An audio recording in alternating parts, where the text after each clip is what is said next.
everybody to another Meet the Author. Very excited. We've got an exciting day today. We've got Jeff Dalto back with us, and he's going to be talking about a booklet that he did in collaboration with 37 other people. They're going to be joining us too today, so we're going to have a lot of people in the room with us today, so it's very exciting. What I did want to ask, because we're going to have a lot of people who may want to speak, is if we can keep our comments short and to the point so that everybody has an opportunity to speak. And so what this might mean is that we may send people a little bit of a DM privately to say to wrap up a point if we need to. So just a heads up on that, because it's a little bit different than we usually do. But I think everybody can understand because we've only got an hour. So I'm going to throw it right to you, Gary. What are we doing today? Well, like you've already said, we've got Jeff Dalto joining us again. And this time, Jeff is going to talk about his booklet, Safety Success Stories. So we're not talking about once upon a time or a long time ago in a galaxy far, far away stories, but real stories of real successes implemented at real organizations by real people like you. So Jeff, welcome back. As we say, this is your second time on Meet the Author. This ebook that you put together, it's a sequel to that new safety guide that you published 2 years ago. So what inspired you to seek success stories and compile them? Well, hi to everybody, first of all. And I guess before I answer that question, Gary, I do want to point out I'm a Michigan State Spartan. So for those of you who are familiar with that story, horrible tragedy in the United States, feels weird celebrating successes this week.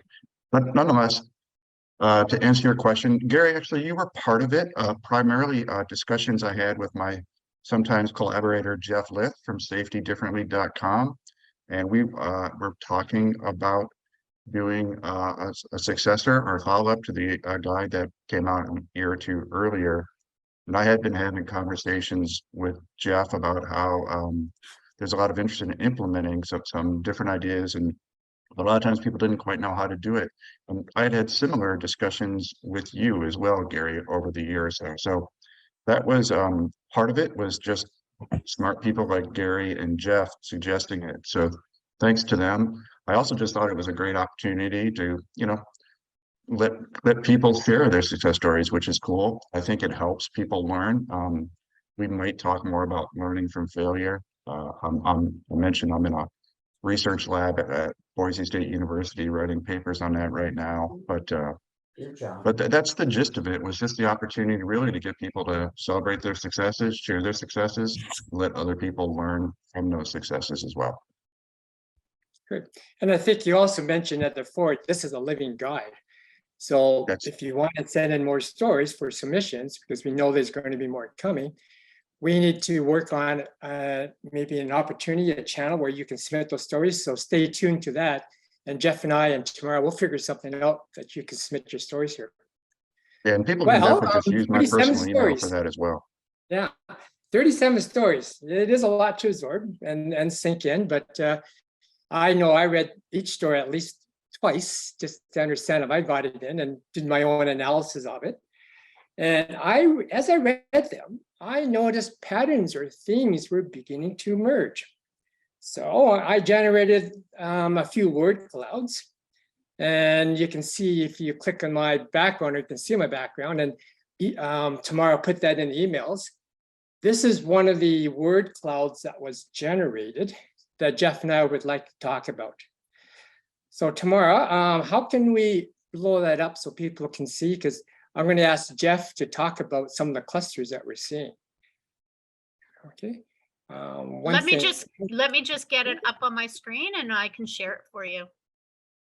Yeah. Okay. So we're going to do a bit of screen share and just let Jeff talk over it. I think, as you know about word clouds, the words just fit into a certain thing and there's no real association, but we found a bit of association. So Jeff, why don't you talk a bit about what you found? Yeah, so this was am I correct, Gary? This is the first of the 5 or so word clouds you created, is that right? Yeah, the one that we agreed that. Let's talk about this one. Yeah, okay. So I've got a little cheat sheet here that we had identified earlier. So I'm not actually looking at the word cloud itself. So help me out if I'm going astray.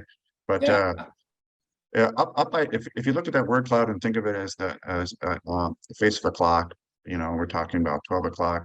Um, we had identified some words at the beginning, at the top, 12 o'clock, work, performance, challenge, compliance, control, design, traditional practices, and incident. And then around 10 o'clock, tell me if I'm still right here, Gary. Simple and different, work is done, result, error, accidents, crews. 9 o'clock, decision, failure, blame, health, trying, conditions. 8 to 7, we've got help, sense, view, approach, process, resilience, language, culture, risk, change, and understanding. Around 6 o'clock, we've got listening, trust, context, clear, understanding, capacity. 5 o'clock, workers, people, experience, know, and procedures. Around 4 and 3 o'clock, possible, quality, purpose, system, and opportunity.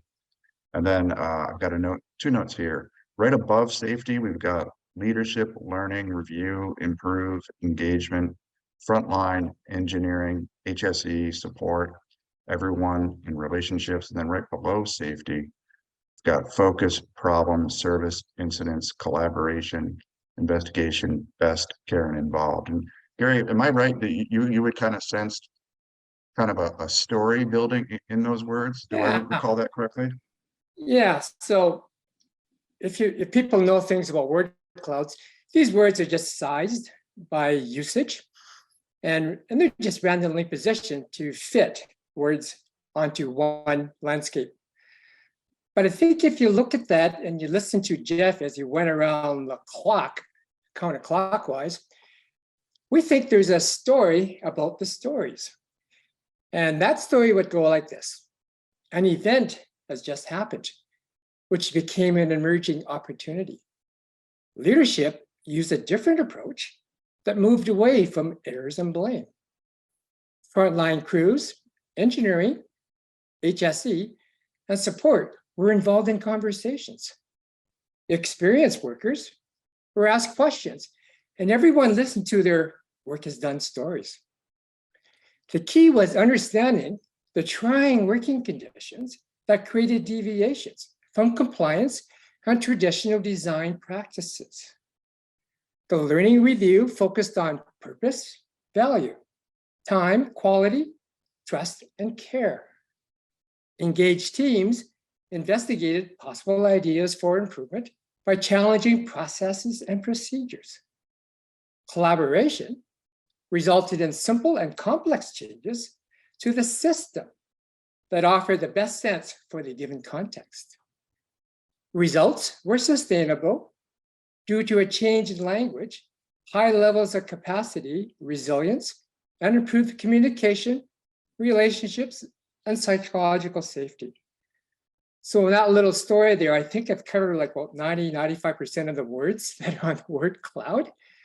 So let me just stop here and just open up the mic to anybody who wants to say, what do you think about that? Is that the sort of thing that resonates with you? Anybody on the line? Okay. Do you want me We to got a stop couple of authors on sharing here. or do you want me to keep it up? You can take it off now. We'll go back to look at faces. How's that? Okay, okay. Let me just say, I think we can pop the, let me just so I can pop that. Right, I just popped that word cloud into the chat panel as a JPEG. So you can click on that and you can see what we did. Oh, Okay. perfect. Thanks. So Jake, you're one of the contributors. So if you don't mind, I'd like to just ask you, in that word cloud, you kind of see the story that you shared in there? Oh, Jake, can you open up your mic? Yeah, there's definitely lots of elements in there, for sure. Yes, I mean, short answer is yes. I mean, I can see a lot of the elements of the story in there, and the story that you pulled together makes sense. It's kind of neat to see the overarching story and the theme that fits together so many of the different stories. So yeah. If I could add on to Jake there, I think if I recall Jake's story, I also just reread the booklet. He obviously all these stories are gonna have to do with people, but his was directly about one person, and that's an element of his story that I really liked. Am I getting that correct, Jake? Yeah, correct. Mhm. Yeah. So that your story was kind of an homage to the hard work of one person and their person's perseverance, and that's one of the elements of your story that I like so much. The a little teaser, if we have time, is Gary just read a story that he constructed out of the word cloud. If we have time, we did a little experiment with Chat GPT, which maybe we'll be able to share at the end of this one as well, where it told a story. Good. Okay. Anybody else want to make a comment about the word cloud? Or of course, this is the booklet here Jeff put together, and it's a free download as well. So definitely something that you want to have somewhere in your digital library, if you can. Okay, and I think tomorrow, if anybody wants to comment, they just use the stick up your hand, and then we can take them by order. All right. Okay. Rosa, I think you just joined us. I've actually been here, but on a different channel because my Zoom links were not working. Tech issues, why not, eh? Yeah. So here I am. Hello. Yeah. Hi there. So of course you were one of the contributors as well, and you told a story. And what we've just did as a bit of a summary, we just looked at a word cloud that I had put together based on those 37 stories here. And we just asked Jake to see, like, in your particular success story, do you see your elements kind of in the word cloud?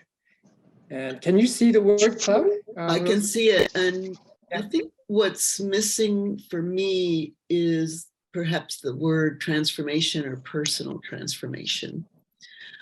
Because in my story, it was about a regional manager who underwent a personal transformation and understanding how he had to change his relationships and communication with the employees. Yeah, good point. Really good point here. Yeah, these are one of the words that were most used by other authors that show here. But you're right, there's lots of other words. And we did other word clouds too that had smaller words, and we just picked this word cloud. So there's more than one, right? If you like in this whole Absolutely. thing. No, I'm not criticizing the word cloud, just that's a good adding point, to it.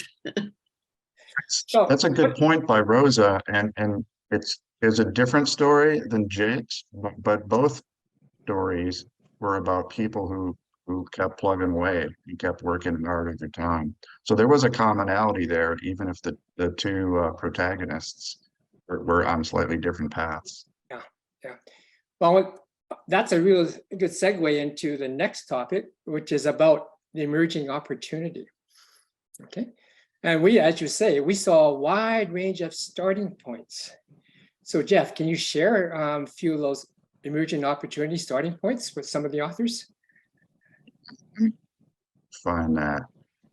So Gary, our co-host here, his story starts with a fatality. So that's near the end of the guide. Moni Hogg, and I hope I'm pronouncing everybody's names correctly, so apologies in advance if I misspeak. Her story is set in a fast-paced, rapidly changing environment. Diane Chadwick Jones, who contacted me this morning because she was planning on attending, but had a personal thing came up, so she couldn't make it.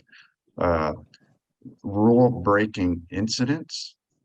Our friend Jake, who's already spoken briefly, heavily regulated culture of fear, which we also saw in some stories from Adam Johns and Simon Bowen, I think, or Bond, I think, I'm not sure how to say it, probably Bowen, and also Jill Kernick. Tanya Hewitt, her story is about changing herself, or how we can all change ourselves. One that I really appreciated, so I'm trying to do some things similar at work myself right now. Bob Edwards and Andrea Baker talking about fitting some recommended methods into existing workplace processes and procedures. Karsten Bush told a really interesting story of almost New View by accident, because he and his team were forbidden to do an investigation, and it led to a better understanding in that case. It was a great story. Jennifer Cernay, learning arising from her unfamiliarity and non-expertise, and Pam Wolaski, who I think might be here as well today, the tension between compliance requirements and business goals. Yeah. So Adam Johns is on the line, or is joining with us. Hi, Adam. You there? Hi, everybody. Yeah. So your story was interesting because I think you talked about a regulated culture of fear. Or a punitive culture of fear, if you like. So can you maybe just expand on what you kind of talked about with Simon? Yeah, so I work in an organisation, a light rail operator in London.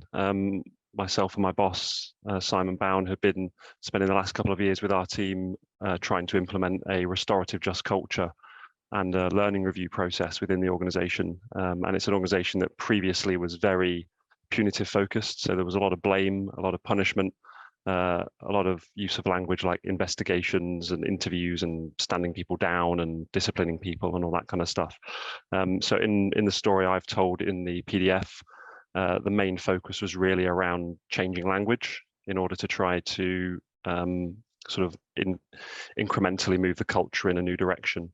And we've seen, obviously I sent this story to Jeff probably about a year ago now, but we've seen even greater strides in the right direction since then, just by focusing on the language and taking sort of negative language or language that had a negative connotation within the organization and scrapping it and replacing it with more neutral language, and that enabling us to make a change more towards becoming a learning organization, and trying to really remove the blame and punitive approach that we had.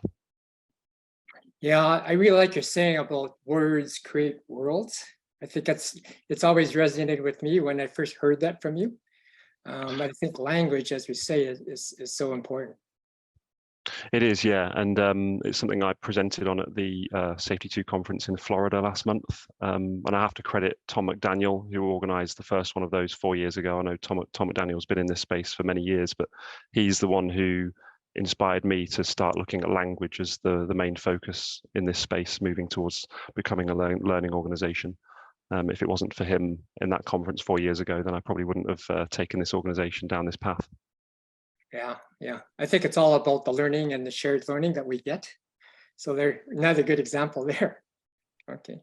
And just speaking of learning, learning obviously was an important outcome, Jeff, of this whole book that you put together. What were some of the lessons learned that resonated from the different stories? Oh, that was the one I just referred to. Well, maybe two. Just off the list that I just kind of talked through. First of all, the Bob Edwards and Andrew Baker one, where you're trying to fit something new into an existing pattern or structure or convention. And I think that's not a bad way to do something, as opposed to completely trying to start from an empty slate and rebuild things from scratch. So I thought there was a lot of value in that. I find myself in that situation myself right now at work. And then, Karsten Bush's story, and it would be great if Karsten's here. I don't know if he is or not. He's a busy guy, but his story was started by being told he couldn't do something, and he and his team were upset and indignant about it, and it led them down a different path that ended up he felt with richer outcomes and richer learning. So that was one for sure, since life is a little uncertain and unpredictable, something to keep in mind, that you can learn from the unexpected and when you're not entirely in control. Yeah, learning teams was a real common theme that we heard throughout the different stories, whether it was an improvement team or just a learning review. And Ivan Popovici, of course, shared his story with the forestry people about essentially taking what existed at the time and having to really transform that, Rosa, here's a word, into a learning review. And I think he also said too, which Adam, you talked about, it's a tough, hard slog. It's not something that just magically appears the next day, but it takes a lot of perseverance for that to take place. You mentioned about Carsten Bush. I think Carsten, Dan Hammerdahl, and anybody that knows Dan was the founder for Safety Differently. And now he's in New Zealand, and he's working on the regulatory side, but looking at from the new view. So coming up with some really fascinating stuff. And he's refined his approach as well. And the big thing for him is not focusing on behaviors, but focusing on systems and work conditions. And how often have we heard that sort of theme repeat itself? Because then if we can focus on the system and work conditions, then we get away from the blaming aspect of things and not in individuals. And then we can also look at and ask the question, so what are things in the system or work conditions that are influencing, driving, forcing people to behave the way that they do? Okay. To that point, Daniel Hammerdahl's story, one thing I liked about that as well is it ends with him acknowledging that he's refined that process over time. And I think there's a lot of value just saying like, well, you can start somewhere. You can make, have some success, but you can refine your process over time. You can get better and better over time. And that was one of my big takeaways from his piece, other than just like, let's be systemic, was that he got better over time. Yeah, okay. I think another learning point that we discovered is start small and be persistent. You don't always have to look for the big change, because quite often, as we discovered, the big change may start at the very top with the CEO and the C-suite, and they launch it and they say good luck, and they sometimes just disappear. And you kind of like, where's that sponsorship? Because it's now been passed down, delegated down to middle management, and sometimes they start to flounder. So in some respects, we're finding that as Philip Harris, and Phil's not on with us today, because he talks about don't boil the ocean. What do you think Phil meant by that? Don't boil the ocean. Don't Anybody kill the fish. I took it, of course, to mean don't bite off more than you can chew, and take an incremental, marginal approach like you're talking about. And there's some people here online. I see Mike Phillips there, and his story starts with his story is about one small thing, and I want to reserve that later because there's a little grouping of similar stories that that might, and we can have Mike talk about that in a little bit, but his story is based off this one common thing that comes up in multiple stories. But I like the idea of just starting small and not boiling the ocean. Yeah, Rosa? Thank you. I know my raising of my hand isn't working on my on Zoom. Sorry, tomorrow. So I was trying to say something earlier because I just had this insight when we were talking about working on the systems as opposed to blaming. Okay, and I thought, I always had trouble with that because I feel like emotions and feelings get in the way of working on the system. Okay, so if I don't develop the trust in the work group first, then they're not willing to go forward into doing that work. But I think the reason that working on the systems does create change is because we are removing the blame. So, I mean, I never had that insight before. It's like, as soon as you start saying, okay, let's work on the system, you're also working on, let's build our relationship and our trust. The two are interwoven together.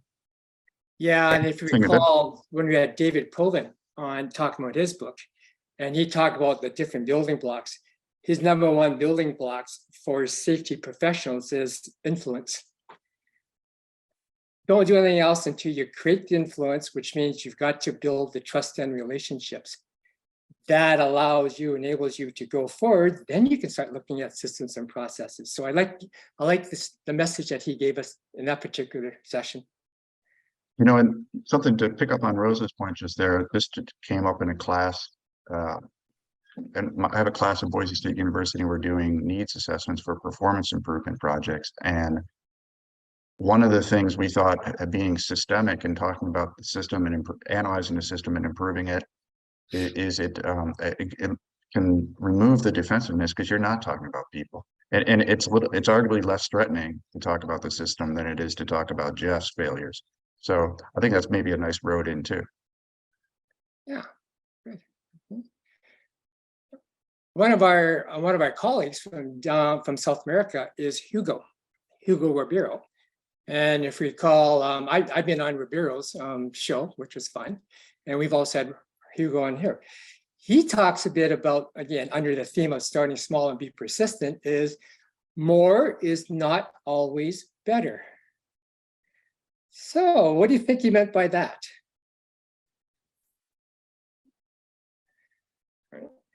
His story happened to be, oh, sorry, somebody on? Yeah, Vince, go ahead. Yeah, I had my hand up, so. Oh, I didn't see there, I'm sorry. Yeah, I'll just jump in. Yeah. Two things. One, going back to boiling the ocean, it reminds me of one of my bosses had this wonderful phrase, you can't eat an elephant in one bite. Yeah. So anytime something seems overwhelming, I always hear that person's voice just reminding me, you can't eat that elephant in one bite, figure out how to break it down. So that was a really good learning. And the other gift that I got was, I had when I was young and I first started my job at Metro, and full of vim and vigor, that kind of person, right? Getting into the position. And I had a woman who just for some reason did not like me. We, clashed. And then I finally sat down with her and had a conversation, and she wanted to do health and safety. Right. And I was like, well, this is wonderful. I've got somebody else. And so speaking and having coffee with her and getting to know her and her story taught me to then go do the same thing with the rest of the team in the store. And I found out very quickly that a lot of the employees, not the management, but the actual employees, wanted to be involved in identifying risks and hazards in their departments, in their workplaces, and being responsible for stepping up and sharing what they had found. And so, at a staff meeting, we started to create a system where the store staff could do this. And it totally changed the mindset of safety in the store. Just, again, taking it away from the personal, because we all now were working as a team and figuring out what is the system and the process that we need to make our store environment safe for all of us, And I think that's what these people are saying when they're saying these phrases, is to take that step back, listen to those who are working in the environment and finding out what works for them in their unique environments. Yeah, good points. Yeah. So Hugo's statement comes from his story, where he was in that situation where management of the company wanted to implement the HOP philosophy. So of course, Hugo got all excited there and like, where do you start? Do I boil the ocean or not? Well, he quickly found out that the operators were kind of going, you're going to do what? With HOP, So there's a bit of just stress because you don't know what it is. So they started small. And where did they start? They started with the work permit process, which I think we all have to go through. And as Hugo reported, they just went into it and just started to declutter. And that seemed to be a very common word as well. And the word cloud is decluttering, trying to get rid of the bureaucracy that's built over time. But everybody forgets to maybe go back and look, why did we put that in there first of all? And that's what they did. So they managed to declutter that. And in the process of decluttering, they found out that there's no one to blame. It is what it is. And we just work on it and we clean it up there. And and they're shooting for the perfect thing? No. And as Hugo says, more is not always better. I mean, just get something that's going and you start develop, if you like, the small wins, which then can lead on to the bigger wins. And then away you go. Right? Vince, go ahead. Another thing I liked about that story is he shares that story with an analogy or a metaphor from weightlifting, and you know, analogies and metaphors are great ways for people to learn. So I really like that little tidbit as well. That's right. Yeah, that's good. Forgot about that. That's a good pointer. Yeah, Vince, go ahead. Okay, can you hear me? Yep, go ahead. Yep. Okay. Sound good. I have not contributed a story, and I find this fascinating, and it brings all kind of bells for me. When I was working in environmental health and safety, I've retired now. Behaviors was a huge thing. In addition, we introduced a no blame culture that made a tremendous difference. As a matter of fact, there was a big trust barrier we had to get through because people didn't believe that if they did something wrong, they wouldn't be blamed for it. We then moved to something which we called my brother's keeper, which was a fascinating approach. What it really said was someone comes to work and they turn to a coworker and say, watch me today. Last night we had an uproar in the house and son was arrested, this sort of thing. My mind is not here. My mind is not on my own safety. Watch me. That is really a step above. And the other thing we used is the words world class. We were moving to world class performance.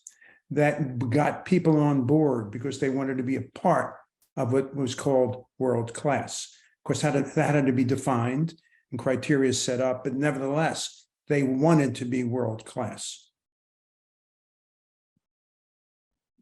Yeah, really good points. Thanks for that. All right. Okay. Yeah, Vince, thanks a lot. You know, world class, that's a shared vision, right? And Senge, when he's writing about the learning organizations, he says one of the things you need is a shared vision. I think that's a nice add. And if you read someone like Daniel Pink, who talks about motivation, again, you've got purpose in that case. Mm-hmm. Okay. One of the other lessons that we learned as we went through all the stories is you engage people by asking questions and listening. Okay, so, and that's basically, I think, how you also build trust on that one here. Tanya, who's normally on, isn't available today because she had an interesting story. And her story, her emerging opportunity is, I didn't start with a company or an organization or a client because I launched going beyond safety compliance. I started with me. So she was her project. So she figured that number one thing I've got to do is develop my listening as a really, really good skill. Okay. And how do I ask questions and listen to them? Rosa, you talked a bit about in your story about speaking up to power and the challenges of that. Right?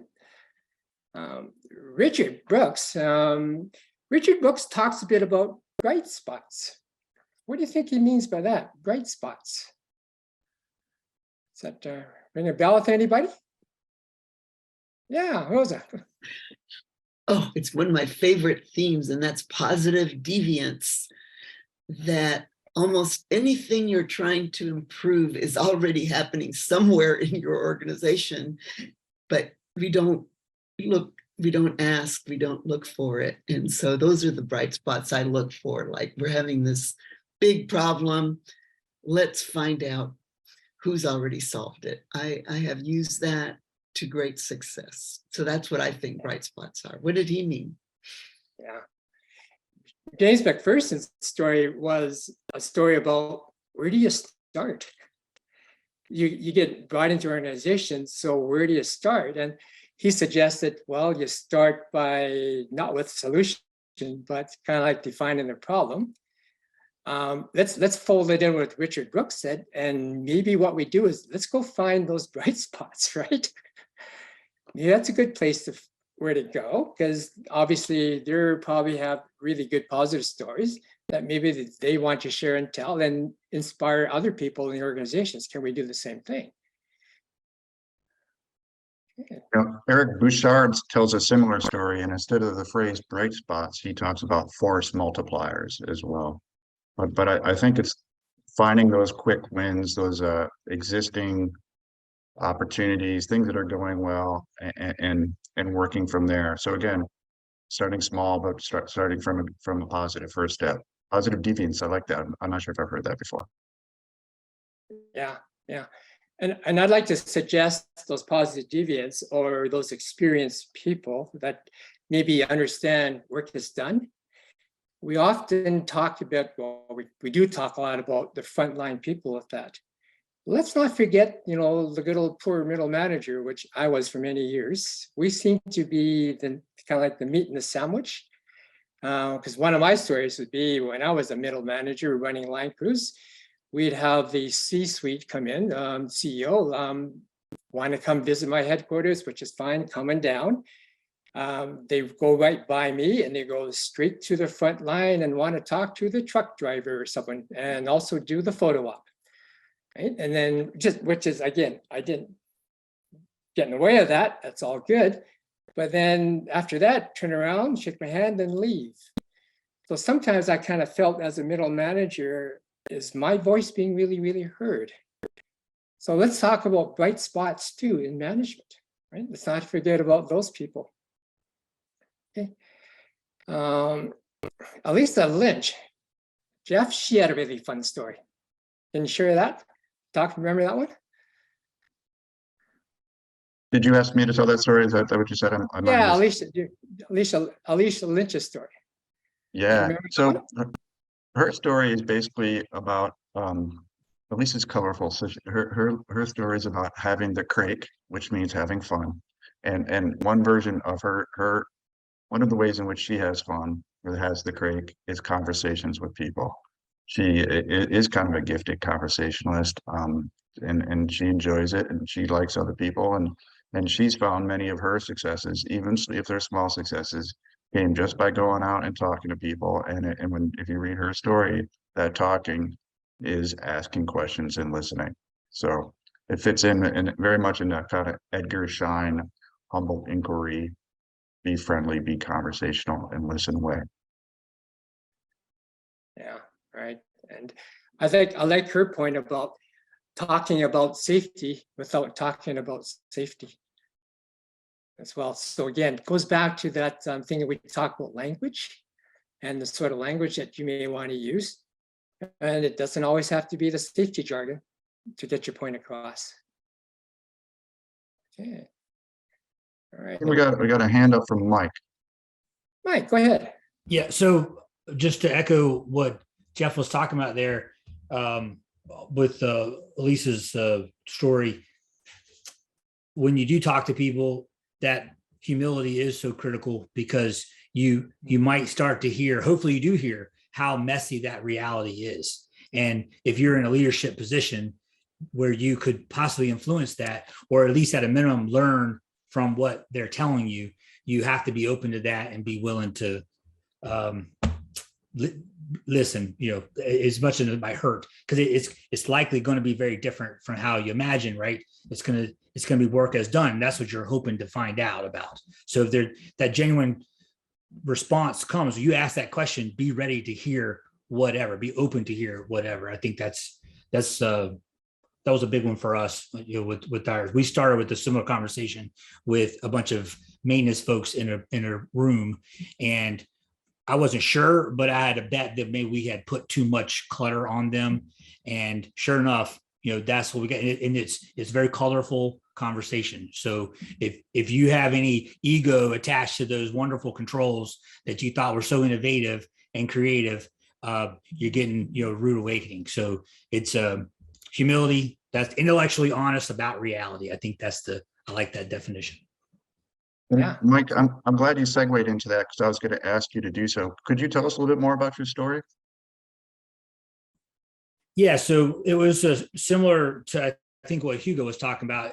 The result was decluttering, but in an organization I had worked for, it was started in a facility and then moved into more of a corporate role, and was visiting other facilities and got to see some of those, what I thought was wonderful ideas in action, when actually it was very constraining to the workers in trying to get the job done. So while we felt very good about wearing our belts and suspenders and everybody doing the same thing, it really didn't create a lot of the safety of work, like Provin likes to talk about.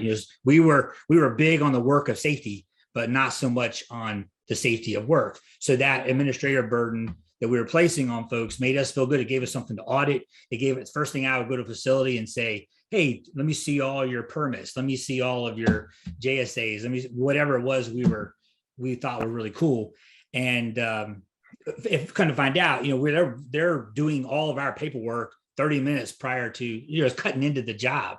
And so we actually just sort of flipped that. When we realized the inefficiencies that were there, we realized that we really weren't getting a lot of the gain on the safety of work.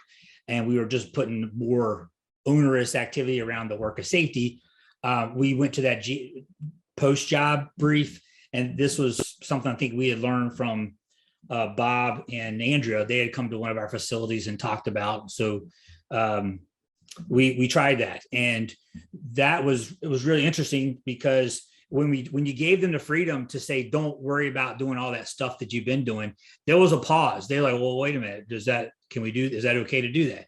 And because they just got into that motion, that habit.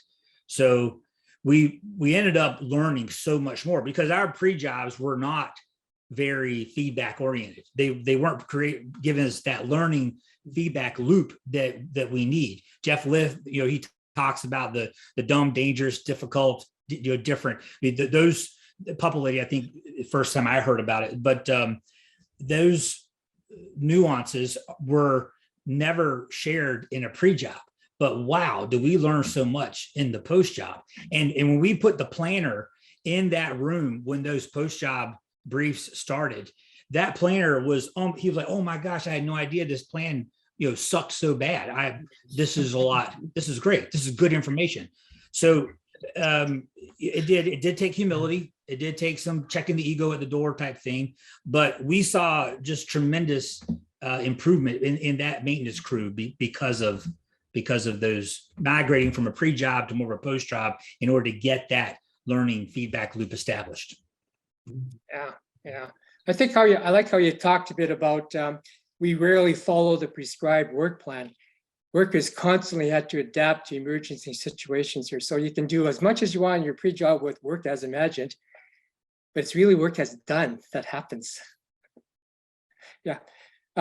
First of all, tomorrow, did you have your hand up, or is that just a leftover?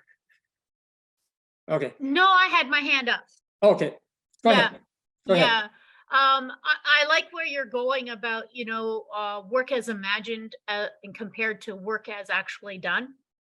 And, when I have a social work background, so when I came into health and safety, I kind of came at it from my social work training, right? Which is to create a plan with our clients to figure out what was the direction that they needed to go in to be successful. So, it was a very different culture when I came in and people said, well, you're responsible for health and safety tomorrow because you're the health and safety person. And I was turning around, I'm like, what? No, I'm not responsible for your safety. You're an adult. You're responsible for your own safety, right? Like, we have to work together on making sure we have the access to the resources and everything that we need to make our whole environment safe.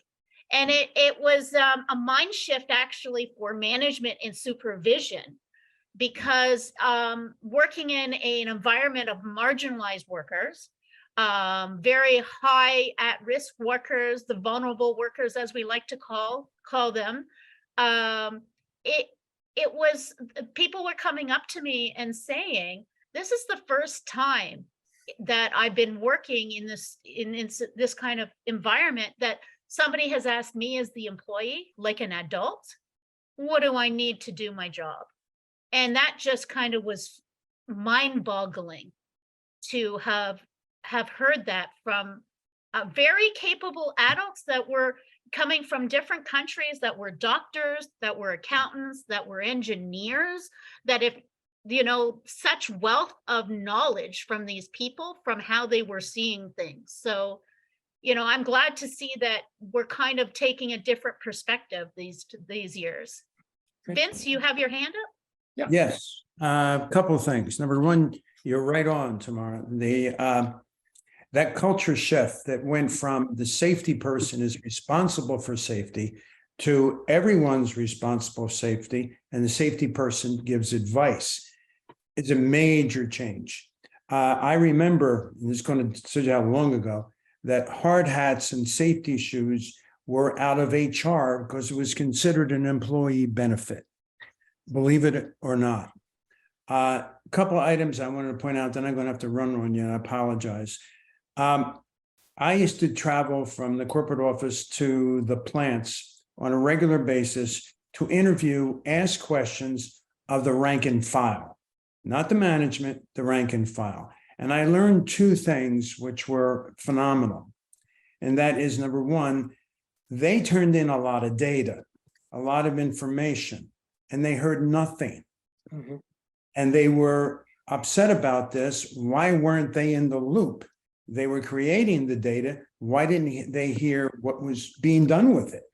And that was presented to them more and more, and more they felt involved. One of the interviews I had goes back a number of years, but it stayed with me. I had an individual one-on-one, and I spent a few minutes, you know, taking it down because here's the corporate person coming. Why are they interviewing me? You know, I wanted to get past all that nonsense, and I did. And I said to the person, tell me, how important is safety to you?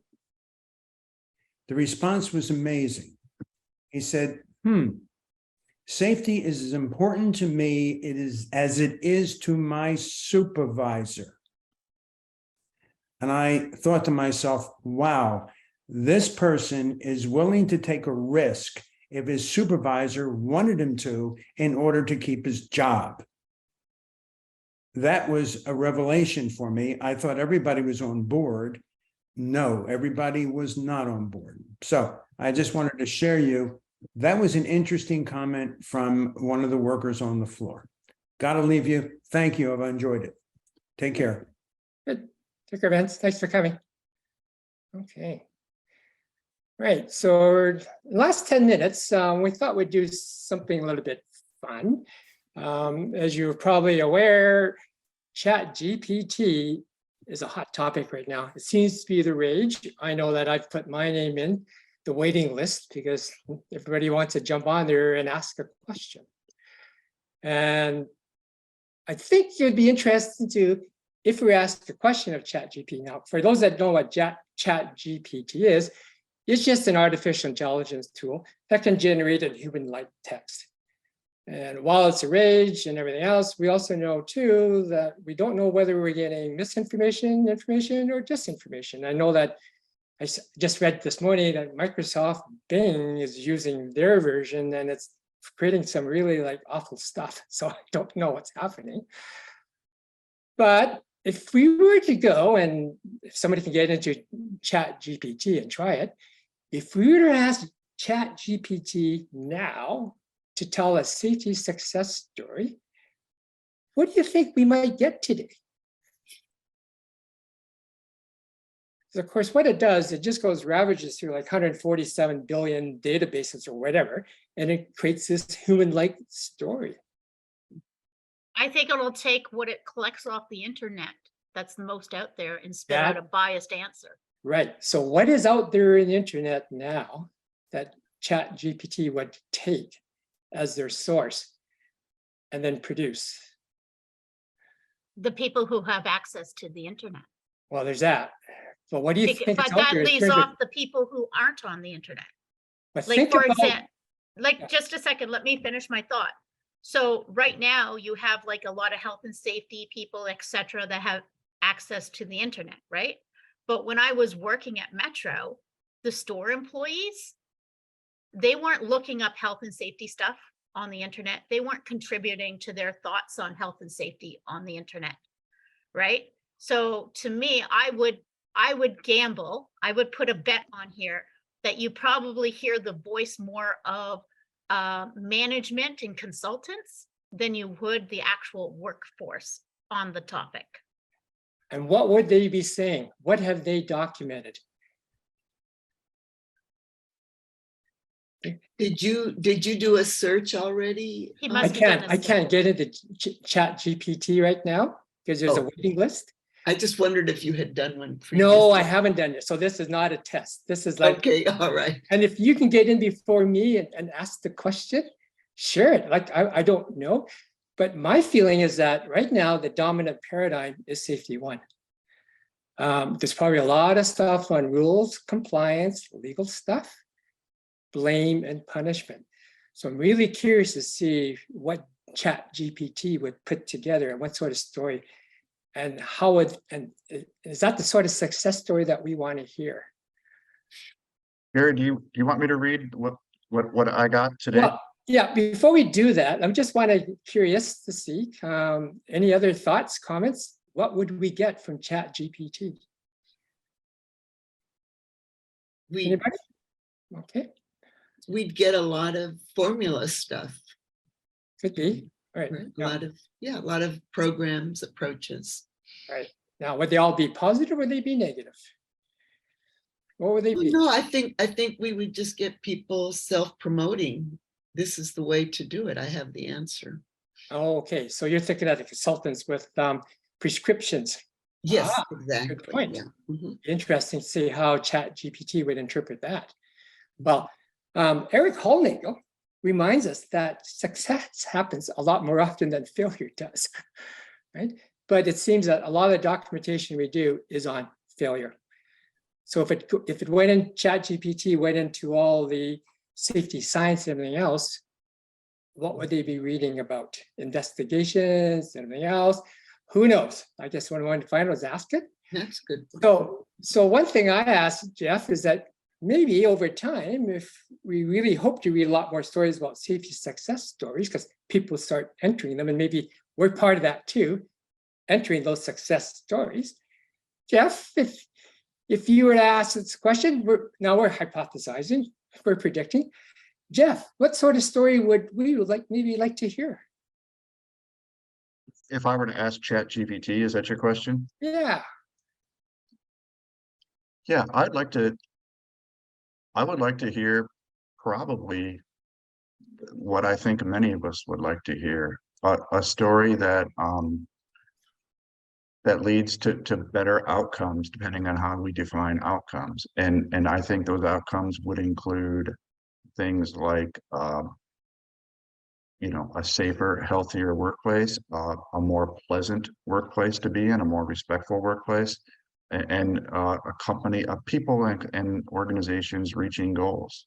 I think that's the kind of stuff I'd like to hear. And I'd be less interested in hearing methods or specific methods you have to follow.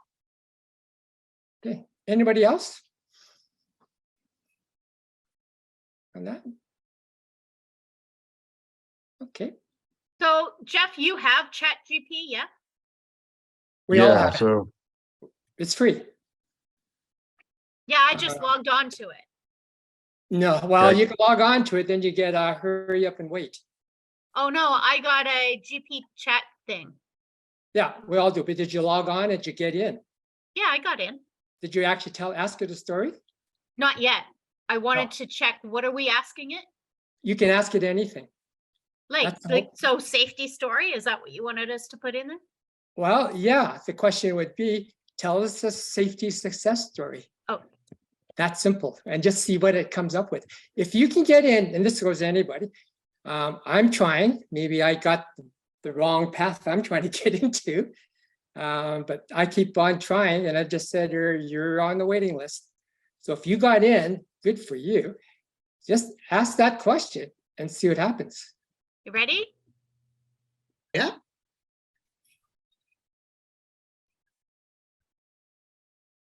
Oh, seatbelt laws. Ha! Good one. Good one. Interesting. So I can't read it, so maybe you can just quickly capture some things tomorrow for us. Yep. Can you make your screen bigger or no? Are you on screen sharing? Yeah. Am I Okay. not? Can Yeah, other I people Oh, yeah, can see you're on read it? it screen share. tomorrow. Okay. I can need to read change it. my view then. Sorry. It's about the seatbelt laws. That's the success story. And they're telling the story of how it Is that became it? accepted. No Yeah. kidding. And that's it? Yeah. Cool. Okay. It's Can a you great see it? example. No, but if you could do a screenshot, I can't, I don't want to go on full screen because I'll lose some stuff here. Yep. But this is cool. Very cool. That was Good very job. I'm cool. glad you got in. So don't log out. Stay in. Yeah. No, I will. So can probably Jeff, when tell it. you did it, what did you get? I can't get in. Anybody I else? ran two different prompts. Okay. And I did have the problem that Gary's talking about for a while where I couldn't get in, but I did eventually get in. Oh, And cool. and so the first prompt I asked was if I recall correctly, was to tell me a new view safety success story. Ah, And then this morning I did a different one. And so this morning's, which I haven't even read it, I just did it before I went to work. Please write a story of an individual success at a workplace in occupational safety and health. And in this case, the response told me about a young man named Alex who started his career in occupational safety and health at a large manufacturing company. He was passionate about keeping workers safe and motivated to make a difference. When he started, he noticed the company's safety policies were outdated and ineffective. Workers were not properly trained on hazards. There were no regular safety inspections or audits. He knew he had to take action to improve the situation. He started by conducting a thorough assessment of the workplace and identifying the most significant risks. He then created a comprehensive safety training program for all workers and made sure everyone completed it. He established a regular inspection and audit schedule to ensure all safety protocols were being followed.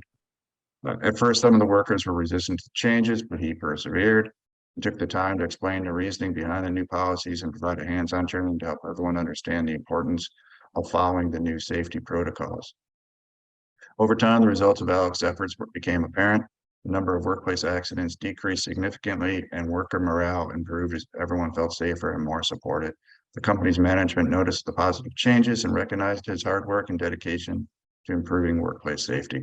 As a result of his success, he was promoted to a leadership position in the company's safety department. He continued to make improvements and was able to establish a culture of safety throughout the company. Years later, when he retired, he looked back on his career with pride. He knew he'd made a difference in the lives of countless workers by creating a safer and healthier workplace. His legacy lived on as the safety culture he had established continued to thrive long after he left the company. and that was ChatGPT. Wow. Wow. I That's love it. awesome. And so I just put in, tell a workplace safety success story. And the whole story about DuPont and their stop program came up. Ah, interesting. Okay, this is cool. This is really, Very really cool. Thanks for introducing us. Thanks for to doing that. This is, hey, this is live. No choice about that. This is wild. Well, we are Move at on the top to, of the hour, so we do have to like respect the time. So Jeff, I'm going to get you to end it like we always do. What are your 3 takeaways that we want to leave with the viewers? My takeaway is one, I don't think I said this at the lead, and I just wanted to thank all the contributors. You know, like this is Meet the Author, and Jeff is not the author in this case. He was the compiler. So my takeaway is there's a lot of people out there doing a lot of great work, and as I always say, I always feel this is a community that shares and values sharing and follows through. And so I appreciate all those people for doing that good work and for sharing and being willing to help others. And I hope everyone has continued success. Okay. So on that note, back over to you tomorrow, and thank you everyone for joining us, and thank you to all those 37 authors for contributing to the book. Tomorrow. Yes, thank you everybody for coming to our show today. We had a very good discussion. I did put in the chat, the chat, oh, what is it? Jet, G, whatever the letters are. Yeah, it's on there. It's on there for people Yep. to download. So that's kind of fun. And we had very good conversations today about different people's stories and experiences. So thank you, audience, for again joining us and making the show possible. And thank you, Jeff, for taking your time and joining us and sharing your book that you created and your time. This has been a wonderful session. Thank you, everybody. Thank you. Okay, thank Thanks, you. everyone. Have a great day. Bye.